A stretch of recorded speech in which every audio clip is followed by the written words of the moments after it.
올해는 날씨도 좀 덥고 또 다른 지역에는 비도 많이 와가지고 여러 가지 어려움 많았는데 그래도 7월 백중이라고 오셔가지고 법회를 하게 되니까 아주 다행입니다.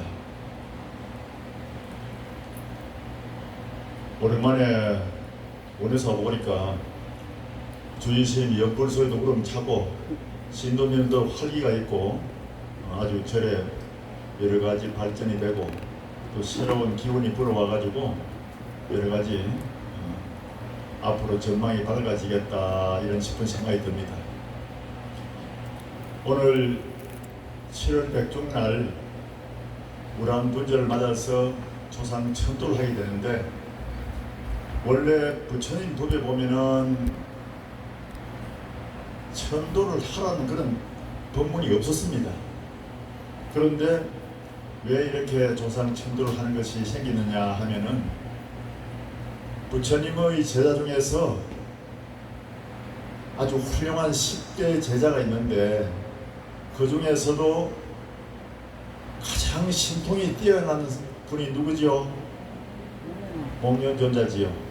목련존자는 신통이 뛰어난 분인데 그래서 선정에 들어가지고 한 번은 우리 어머님이 33천 하늘나라 중에서 어디에 가 계시는가 하고 선정에 들어가지고 딱 관을 했답니다. 그런데 33천을 다 돌아보아도 어머님의 모습이 보이지 않았어요. 옛날에 스님 한 분이 그 집안에 출근하게 되면은 구족이 승천한다 하거든요.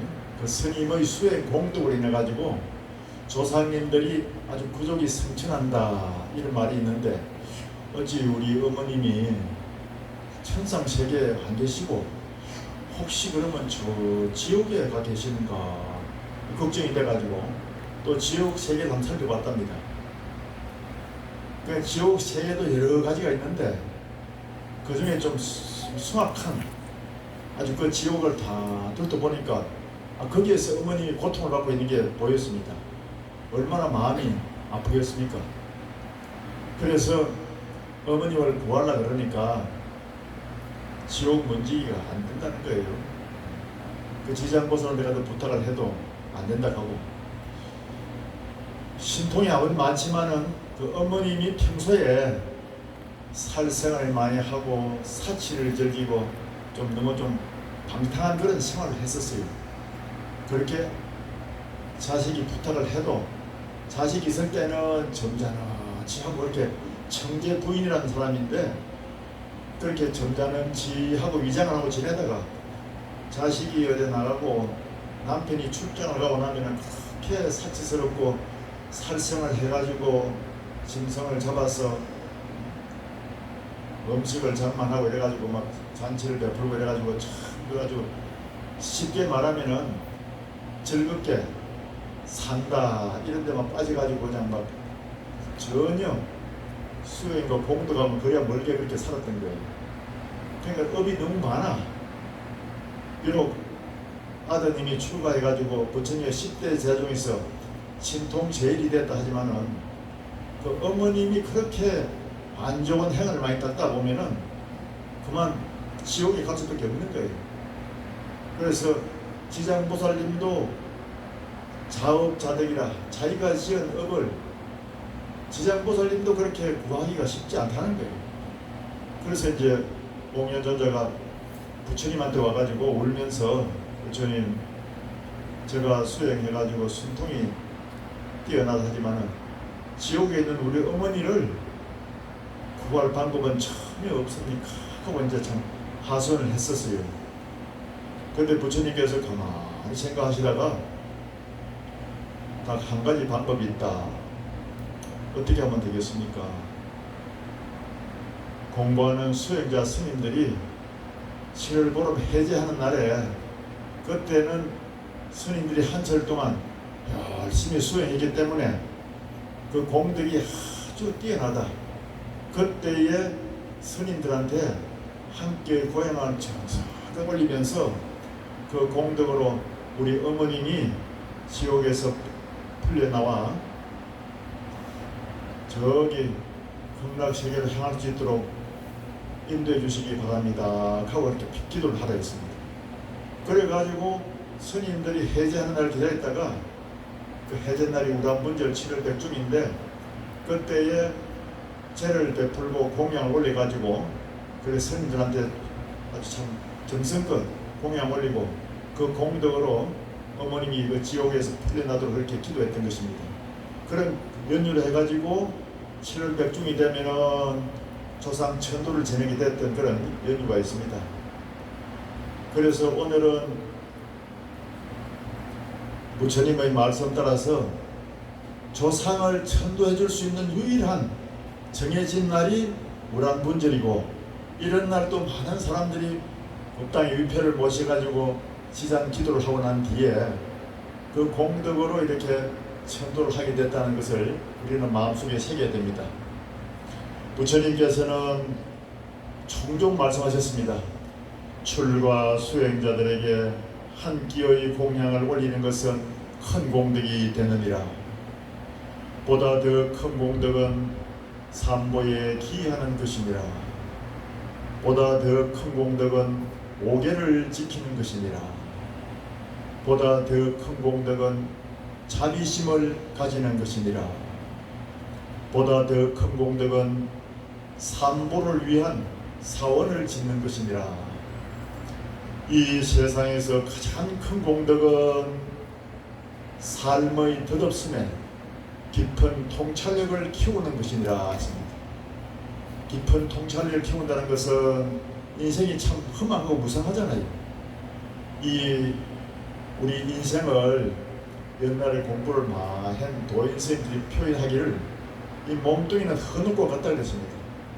헌옷이 다 낡아지면 버리고 새 옷을 입듯이 이 몸뚱이도 늙어지면 나중에 인연이 다 되면 벗어버리고 다시 새로운 삶을 찾아서 떠난다 그런 뜻이에요. 그래서 그런 삶의 무상함을 알고 삶의 덧없음에 대해서 깊은 통찰력을 키운다는 것은 지혜의 완성을 이룬다는 것입니다. 지혜의 완성을 이루어가지고 정말 마음속에 번뇌와 망상이 다 사라진 편안한 세상을 구하는 것, 그것이 가장 큰 공덕이 된다 했습니다. 지혜를 완성하면은 지혜의 눈을 해안이랍니다. 따라해 보시오. 해안. 해안 관시 지옥공 해보세요. 해안, 지혜의 눈으로 보면은 지옥공, 지옥은 비었다 이런 뜻이에요. 우리가 지혜로운 눈으로 보면은 내 마음속에 스트레스도 하나도 없고 내 마음속에 불편하고 고통스러운 것이 하나도 없다. 그리고 지옥 자체도 없다 이런 뜻이에요. 그러니까 우리는 마음을 가지런 해가지고 수행 정진하는 게 참 좋은 겁니다. 그러기 위해서는 삼보에 기하고 오계를 지니고 해야 되는데 제가 저번에 주의심하고 한번 의논을 했습니다. 우리가 가장 밝은 기운이 충만되어 있는 날짜가 언제냐 하면은 언제겠어요? 중량절이라는 날이 언제인지 아십니까? 9월 9일, 음력으로 9월 9일이 중량절이라 그래요. 아주 양의 기운이 꽉 차가지고 아주 무거울 중자를 써가지고 그날은 홀수 중에서 제일 큰 날이 굿자 아닙니까? 굿자 중에서도 9월 9일이니까 홀수가 겹쳐져 있다. 그래서 양의 기운이 꽉 찬 날에 어느 날에 돌아가신지도 모르는 조상을 천도하기도 하고 또 저기 어디 전쟁터에 갔다가 돌아오지 못한 그런 조상이 있으면 그날 또 천도하기도 하고 그리고 옛날에 중량절에 천도제를 많이 지내고 그랬습니다. 그런데 이번 중량절에 원효사에서 주의심하고 연해가지고 제가 와가지고 접수한 신도님들한테 3기를 주고 또 5개를 전원이된 수여식을 하겠다고 약속을 했습니다. 여러분께서도 가장 큰 공덕 중에서도 3기가 있고 5개를 잘 지키는 것이 있으니까 이번 9월 9일 중량절 날에 와가지고 그렇게 오개를 받으시고 또 산보에 기하는 그런 의식을 진행해가지고 그런 맑은 정신으로 또 주의 스님이 그날 또 이제 조상 천도를 지내게 될 거니까 또 마음속에 미진한 게 있으면은 그날 조상을 천도를 지내면은 천도가 아주 잘 된다 했습니다. 이 세상에는 음의 기운이 있고 양의 기운이 있습니다. 그 양의 기운에 꽉 찬 날에 9월 9일 중량절에 천도를 지내면은 아주 그 묵은 조상 연가까지도 다 천도가 된다. 옛날부터 그렇게 얘기했습니다. 그래서 무덤가에는 양의 기운이 꽉 차 있는 배롱나무라고 있죠. 보통 백일홍이라 하지 않습니까? 왜 그러냐 하면은 100일 동안 꽃이 계속 피고 지고 하는 거예요. 그래서 배롱나무가 양기가 충만한 데 있다. 그래가지고 무덤가 양쪽에 배롱나무를 심어 놓으면은 그 집에 자손이 잘 된다는 그런 옛날부터 내려오는 그런 설이 있습니다. 그래서 이번 우리는 중량절에 삼보에 기하는 의식을 진행하고 또 오개를 받고 마음을 정갈화 해가지고 그날 또 조상님 천도를 하면은 아주 좋은 길상이라 여겨집니다. 여러분들 많이 동참하기 바랍니다. 한 가정에 스님이 한번 나오면은 조상님이 다 천도된다 했는 얘기가 있습니다. 인도에 부처님이 계실 당시에 파타카라는 여인이 있었는데 이 여인이 시집을 가가지고 아기가 낳을 때가 돼가지고 아기를 이제 낳으려고 친정을 오다가 도중에 막 산기를 느꼈어요. 비가 많이 오는 바람에 산기를 느껴가지고 남편이 이제 그 길 가해서 아기를 놓을 수는 없으니까 숲에 들어가가지고 이 자그만하게 임시 운만이라도 지어놓고 나올 테니까 잠깐만 기다려가고 이제 산에 들어갔었어요. 남편이 나오지가 않아. 그래서 나는 기울어 가는데 남편 나오지 않아가지고 길가에서 그냥 막 아기를 낳았어요. 낳고 또 3년 전에 낳은 아기가 하나 있는데 걔도 친정에 가려고 데리고 나오다가 그냥 아기를 낳아버렸기 때문에 친정에 못 갔는데 둘째 아이는 꼭 친정에서 놓고 싶은 것이 인도의 그 풍습입니다. 부처님도 탄생하실 때 그 외갓집에 가다가 중간에 나왔죠. 문비리 동산에서 나왔지 않습니까? 그와 같이 인도에는 순산할 때가 되면은 친정으로 가가지고 그래서 아기를 놓아가지고 다시 데리고 오는 그런 풍습이 있습니다. 그래서 아기를 기가에 낳아가지고 이제 처리를 하고 난 뒤에 남편이 왜 안 나온가 하고 숲에 들어가 보니까 남편이 원망을 친다고 나무를 치고 풀을 치고 하다가 코브라 독사한테 물려가지고 막 죽어가지고 길에 또 쓰러지는 게 보이는 거예요. 숲속에서.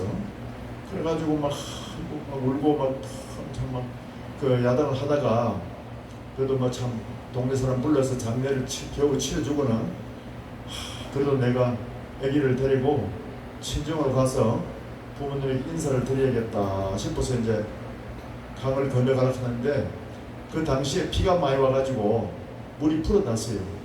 그래 그 위쪽으로 올라가서 강을 건너는데 3살 먹은 아들을 보고는 기다리라고 이제 갓난 아기를 쫙 갖다 놓고 올 테니까 이제 기다리라 하고는 요렇게 머리에 들고 아기를 들고 이제 강을 건너가는데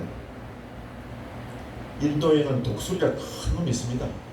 독수리가 가만 보니까 요 아기가 요 머리 위에서 사 이렇게 가니까 아이고야 저거 참 내한테 좋은 먹잇감이다 싶어가지고 독수리가 휙 날아와가지고 막 아기를 싹 쳐가지고 가면 날아가 버린 거예요. 독수리의 힘이 좋아가지고 염소 새끼도 날아가 쳤거든요. 그래서 이 파타카라는 여인이 비명을 지르면서 안돼 안돼 하고 감을 지르지만은 독수리가 뭐 돌아보지도 않고 날아가 버렸단 말이에요. 그러니까 저 강가에 있던 큰아들이 엄마가 부르는 줄 알고 물에 또 부쩍부쩍 들어오는 거예요. 들어오지 말라고 함을 지는데 아직 아이가 말을 잘 못 알아들으니까 엄마가 이제 부르면 오락하는 거구나 하고 슬슬 돌아다가 뭐 홍수신 물이 푹 내려오면서 아기를 막 떠내려가 버렸어요. 졸지에 남편도 잃고 아기 둘을 잃어버렸지 않습니까? 그래 막 울면서 건너와가지고 뭐 마음을 추스려가지고 친정에 오니까 친정집에도 물난리 나가지고 요즘 저 서울에서 물난리 봤죠. 물이 평소에는 잔잔하게 흘러가다가도 크게 막 폭우가 내려가지고 홍수가 지면은 정말 그건 무서운 거예요. 그래서 어머니 그 부모님이 계시는 집은 좀 부잣집이라 잘 사는 집인데도 물이 엄청 불어나고 막 물이 막 덮치니까 그 좋은 집이 물에 잠겨가지고 집이 무너졌어요. 무너지면서 부모님이 그 깔려서 죽어버린 거예요. 그냥 집에 와서 보니까 부모님도 그냥 다 그냥 비명백사해버렸고 너무 슬픈 거예요.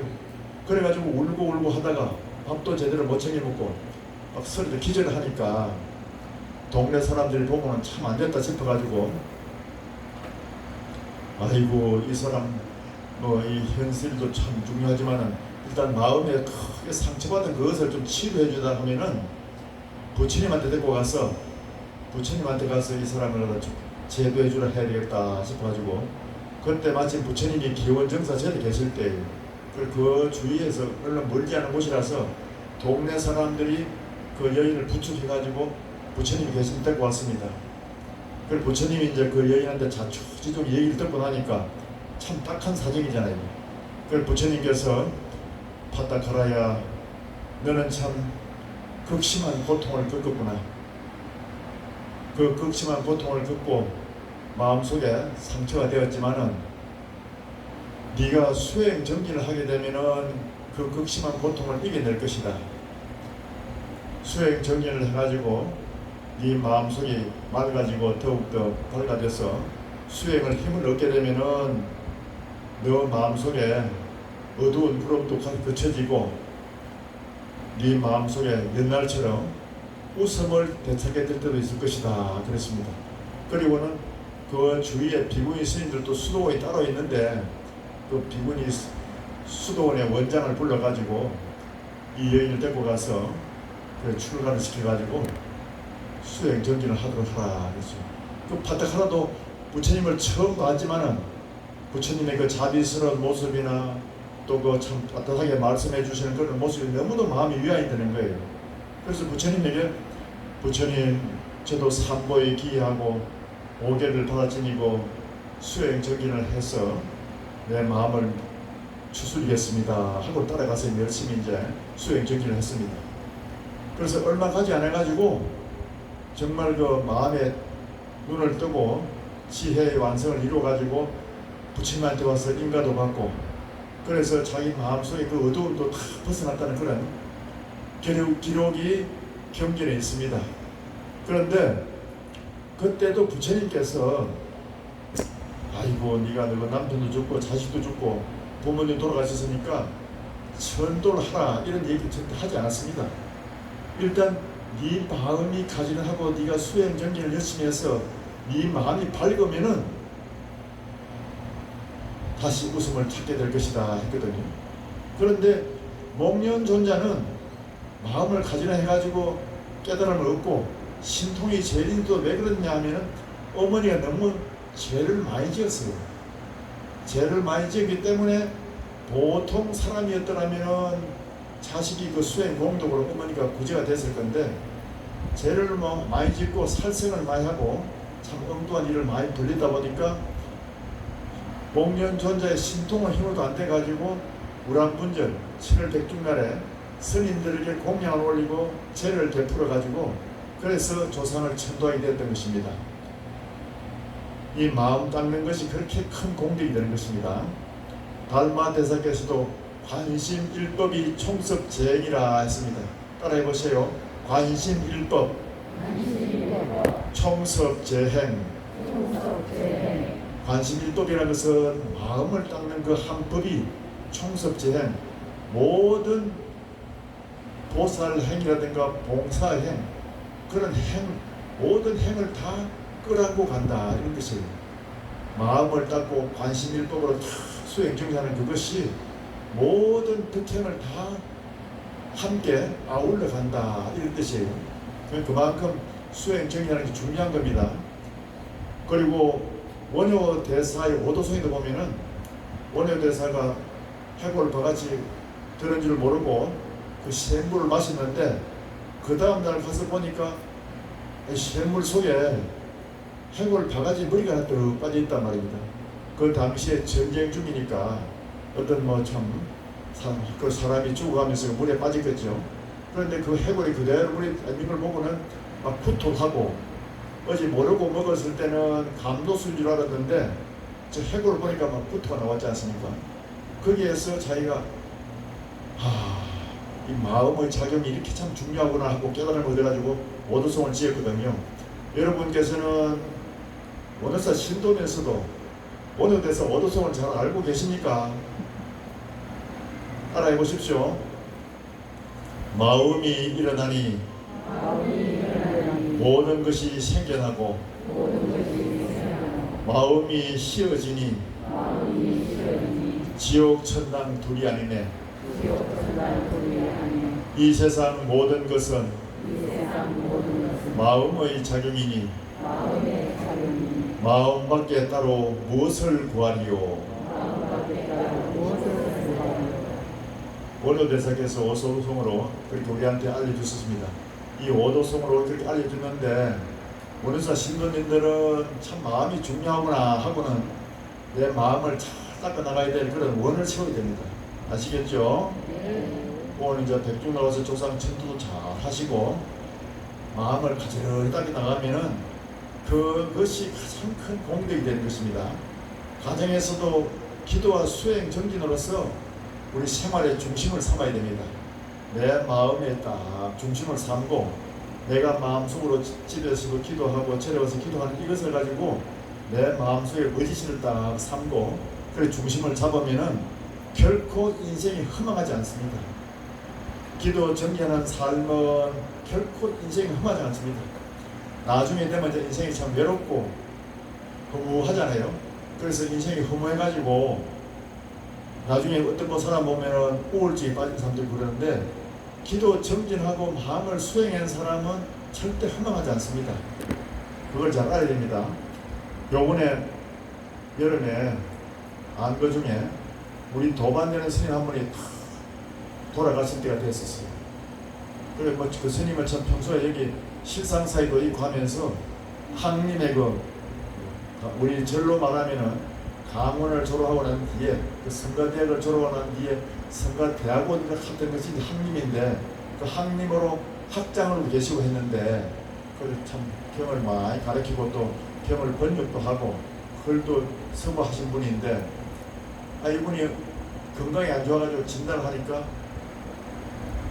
암, 폐암, 사기가 나왔어요. 그러니까 내가 이제 참 갈 때가 다 됐구나 싶은 생각이 들지 않습니까? 그런데 가장 친한 도반이 한번 찾아갔답니다. 그 도반 스님이 저한테 얘기를 들려주셨어요. 가가지고 이랬답니다. 그 도반이니까 야, 너 정말 솔직하게 얘기해봐라. 네 지금 기분이 어떠냐 했답니다. 그러니까 그 도반이 내가 죽음에 대해서 삶과 죽음이 둘이 아니다고 그렇게 법문도 많이 하고 여러 가지 책도 많이 쓰고 했는데 내가 이렇게 죽음을 체험할 줄은 전혀 몰랐다는 거예요. 내가 그 자리에 올 줄은 전혀 몰랐다는 거예요. 그러면서 내가 좀 조용히 지내고 싶은데 마지막 내가 조용히 지낼 때를 좀 구해봐달라 하더라고요. 물론 이제 저 봉암사 그 옆에 동암이란 암자에 계셨는데 거기서 내가 이렇게 마지막 순간을 마련하게 되면은 그 공부하는 수행하는 수도원 스님들이 신경을 쓰고 자꾸 이렇게 일을 벌이고 하는 것이 너무 번거로울 것 같아서 내가 그런 스님들한테 폐를 안 끼치고 싶으니까 내가 정말 조용하게 내 삶을 마감할 수 있는 데를 구해달라 해가지고 저기 이제 부산에 우리 송강사 그 관음사라는 절이 있어요. 거기는 절 안에 요양원도 있습니다. 거기 가서 좀 지내고 싶다 해서 별로 이제 소개해서 보내줬는데 점점 건강이 나빠지니까 몸이 결이 나가지고 짜증 난다고 했는데 그 시봉하는 스님이 옛날에 글을 배우던 스님이 이제 제자가 와가지고 시봉을 하는데 뭐 이런저런 얘기를 하면은 그 제자 되는 사람이 아주 선지식이랍니다. 그 옛날에 자기를 가르치던 선생인데도 스님 다른 생각하지 말고 일념을 챙기세요. 스님이 평소에 화두를 했으면 화두를 챙기고 연불을 했으면 연불을 챙기고 한 생각을 챙기십시오. 다른 생각을 하나도 하지 마세요 하면서 막 계속 이렇게 막 강조를 하더랍니다. 알았다 하고 또 생각을 하고 있다는. 나중에 또 좀 짜증이 나고 막 몸이 열이 더우면 막 옷도 벗고 이러면서 막 짜증 내면 그 제자가 그래도 참 대단한, 참 상자보다 더 대단한 사람이에요. 상자는 결제대가 또 오질 않는데 이 제자가 내려와가지고 그래 그런 준비를 해가지고 그 수건을 가지고 몸도 닦아주면서 그렇게 하는데, 스님 어쨌든 한 생각을 챙기십시오. 평소에 화두를 들었으면 화두를 들고 염불을 했으면 염불을 챙기고 막 이렇게 하더랍니다. 그러면서 막 티격태격 하면서 이렇게 지냈는데, 한 번은 또 이 도반 스님이 떡 들어서 보니까 그 제자하고 스님이 몸을 닦아주고 이렇게 앉아가지고 하다가 그 이놈이 한참 덥지 않습니까? 그 제자가 뒤에서 그 스님을 턱 끌어안고 둘이 자고 있더랍니다. 이렇게. 참 그걸 보니까 스님이 가슴이 뭉클하더래요. 나 참 저 제자는 전생에 참 무슨 인연이 있어가지고 상자도 와서 들었다 보지 않는데, 결제 중이라서 오지 않는데 저렇게 그렇게 간절하게 저렇게 참 부모님을 섬기듯 저렇게 참 시봉을 하면서 저렇게 잘하고 있는가 생각이 들더랍니다. 그래 나중에 이제 갈 때가 다 돼가니까 음식 먹을 힘도 없어요. 그런데 음식을 딱 끊었어요. 이제 처음에는 차를 마시고 미음을 마시다가 나중에 그것도 이제 힘드니까 내가 가야겠다. 보통 선생님들이 이제 갈 때가 되면은 곡기를 끊는다 그래요. 식사를 다 끊어요. 끊으면은 남자분들은 물도 안 먹고 밥도 안 먹으면 보통 일주일 만에 간다 그래서 1일 만에 가고, 여자분들은 또 더 강한가 봐요. 여자분들은 아흘에 만에 간대요. 근데 물을 먹으면 한없이, 어떤 스님은 단식을 70일 동안 한 스님도 있었어요. 대단한 거예요. 그리고 이 스님은 이제 물도 잘 안 넘어가니까 물도 끊고 이제 다 끊었는데, 그때 또 이 제자가 하는 말이, 스님 극락시에 가려면 아미타불을 외우십시오.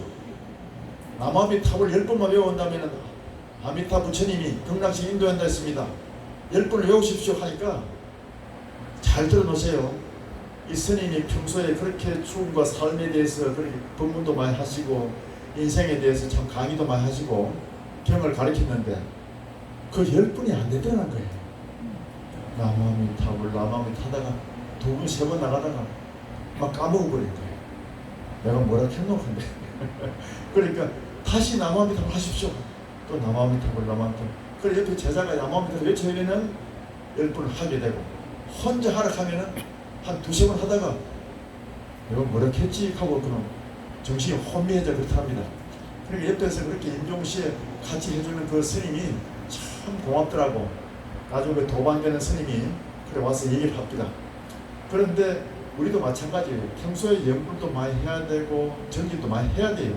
그래야 나중에 정말 참 갈 때가 되면은 남한테 신세 안 지고 편안하게 잘 갈 수 있는 그런 준비가 되는 거예요. 그래서 달라이라마 스님께서도 티베트 국민들한테 5만이 반매어만 8만 대장경을 가장 항축한 것을 다 담고 있는 진언이니까 관세음보살 본심이면 육자 대명 왕진언이다. 왕진언 5만이 반매음을 하루에 1000번씩 하라고 일러줬습니다. 따라해보세요. 5만이 반매음.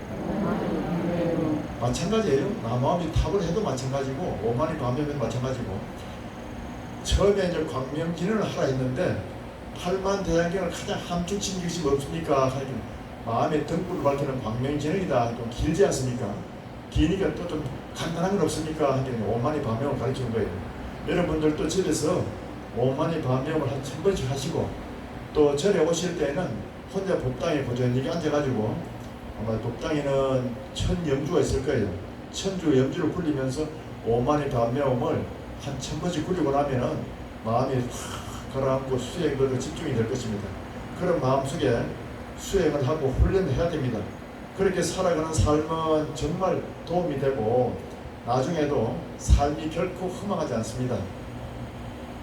송강사에서 일요일날 법회를 하는데 가족들이 많이 와서 참석하고 해가지고 이번 달 8월달부터는 제가 오후 1시에 참선 법회를 하게 됐습니다. 사람들이 참선을 하고 싶은데 제대로 가르치는 도량도 없고 또 지도해주는 스님들도 만나기 힘들다 그래가지고 제가 이제 전에 와서 한 50년이 됐는데 그동안 뭐 선수행만 열심히 했으니까 그 참선 수행한 그 노하우를 가지고 참선 강좌를 내려가지고 참선 배틀하면서 지도를 했는데 저번 일요일 날 한번 했는데 그 조회수가 벌써 2,000회를 돌파했답니다. 그러니까 그만큼 공부하고 싶은 마음이 간절한 사람들이 많아요. 그래서 송황사에서 참선 법회를 오후 1시에 하는데 여러분들이 시간 나시면은 원어사에도 일일법회 하지 않습니까? 여기서도 주지스님한테 참선 법회하는 것을 배워가지고 일요법회가 끝나고 난 뒤에는 참선 법회도 잠깐 하고 가면 참 좋아요. 참선을 배우고 나면 집에 가서 하면 좋지 않습니까? 그래 하도록 하고 또 시간 나면은 도반들과 같이 송황사 오셔가지고 참선 법회 강의를 한번 듣고 실수를 하고 가면은 또 그것도 큰 덕이 될 것이다 싶은 생각이 듭니다. 그렇게 해서 수행 경진하면 참 좋습니다. 오늘 이제 천도제를 모시면서 여러분 조상님들 다 모시지 않습니까? 그때는 마음속으로 대화를 해야 됩니다. 합장해 보세요. 조상님한테 마음속으로 대화를 합니다. 그동안 참 감사했습니다. 함께 할 동안에 너무 감사하고 행복했습니다. 이제는 오늘 이 도량에서 법공양 바꿔서 한 생각 피우고 맑혀서 좋은 데 가시기를 기원합니다. 이렇게 해야 돼요. 그래 하면서 저희들 걱정하지 마십시오. 저희들은 저희들의 복으로 살아갈 수 있으니까 아무 걱정하지 마시고 이제 어르신들은 좋은 세상을 가시기를 기원합니다. 오늘 원에서 와서 스님들의 법문을 듣고 스님들의 영문의 법공양을 바꿔서 한 생각 비우고 밝아져서 저 극락정토에 가시기를 기원합니다. 그동안 우리 함께 지낼 동안에 너무 감사했고 너무 행복했습니다. 저희들은 저희들의 복대로 잘 살아갈 테니까 아무 걱정하지 마시고 이제는 좋은 데 가시기를 기원합니다. 이렇게 하고 제사를 지내야 됩니다. 그렇게 마음속으로 대화해 주는 것이 가장 좋은 일입니다. 자, 합장 한번 하셔보십시오. 오늘 이 도량에서 가만히 따라 하십시오. 따라 하지 말고 가만히 들어보십시오. 천도받는 여러 영가 영혼 대중들이시여 극락세계가 어디면고 하면은 한 생각 비우고 맑힌 그 자리가 정토요 극락세계입니다. 거기에 있는 자기의 주인공이 바로 청량한 자성이 본래 부처이고 아미타 부처님과 둘이 아닌 우리의 신령스러운 마음의 근본자리인 것입니다. 오늘 이 도량에 와서 법공양 바꿔서 천도제를 받고 해탈세계로 향하게 되었으니 금일영가께서는 한 생각 피우고 맑혀서 청정한 저 국토 극락정토를 향해서 어서서 가시기를 바랍니다. 비우고 맑힘은 세상의 행복, 꿈같은 세상을 바로 보는 길 원합니다. 오늘 이 도량에서 백중날 무람본전을 맞아서 법공양 받은 모든 영가들은 다 함께 저 청정한 국토 마음의 근본자리 그 마음의 고향으로 어서서 가시기를 기원합니다. 나무 마하반야 바라밀. 이렇게 해서 오늘 여러분께서는 영가님들에게 그렇게 해야 됩니다.